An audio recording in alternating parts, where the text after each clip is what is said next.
Hey, how's it going? I'm Chris over at 3dpalace.com, and this is Ed209. Now, obviously, if you know a bit about science fiction and you know a bit about massive, great big dirty robots, you'll know about Ed209. He's from the film RoboCop, and this is our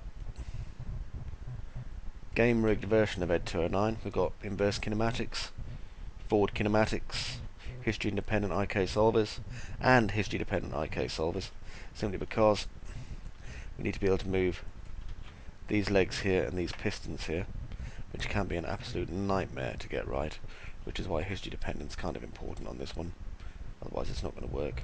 Whee. Okay, so what we're going to do is, and I'm going to explain this to you by showing you the files. Do I want to save my changes? No. Okay, I'm going to build this one, which is our, hang on, doesn't find the right file here. This is our low polygon scaffold. Okay, now then, some tutorial sets would show you how to make that and the job would be done. I'm not going to name names. However, this is just a scaffold mesh. We build this, okay, and all its separate parts, so that you can work out later on, when we're building the high polygon mesh, the rough scales we need to work to. Okay, so from this, to show you kind of how it comes along, I'm going to go to, let me see, I'll unlock an entire part. Here we are, this part. Click on open. So you can see the way it's progressing here, yeah? I should be able to unhide all. There we go. So at this point, you can see that we've got the lower leg and the back knee done, and we've been following along with the scaffold. What we do is we don't build on the scaffold, we build using the scaffold as a kind of template, and we start a separate object. Alright, so let's see what it looks like when we're finished. Go to open. So from here we go to our, there's a lot of models as you can see, and these are all included incidentally. Unposed high polygon Ed209. There's a couple of bits hidden in this, so I'll just unhide them in just a moment.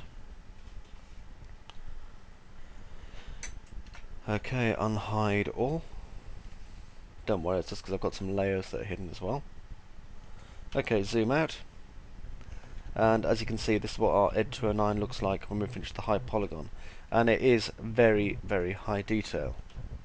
I mean, over here we've got, you know, the intakes for our, what is it? It's a twin screw turbo charger.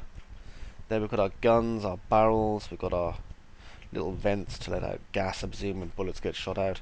These are our tools that we use for building detail. I'm going to show you how to use those. It allows us to get a spectacular level of detail onto our model. This was before a bit of cleanup, so there might be a few broken polys, but don't worry about it. Okay, once we've made this, if I open, let me see, I want the unposed low poly Ed209, which is built from this one. There we go. So this is our unposed low polygon Ed209. You'll notice it's only got one gun arm on this. Don't worry about that. It's because I duplicate it across later on. It's don't be fooled by the poly count and vert count up here. It's actually a lot lower than that. It's just because I've got some parts hidden that are still high polygon.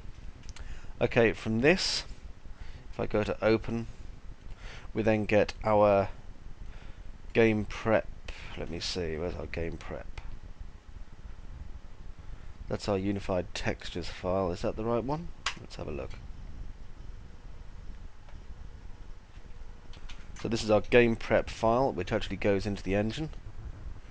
Okay, don't worry if it seems a bit blown out. It is a little bit. Okay, so our game prep goes into the engine. Then we've also got our... I'm trying to sort these out by, you know, when they were made, to be honest. There's a lot of files here. Okay, we've got our low polygon rigging using history dependent IK. Very important.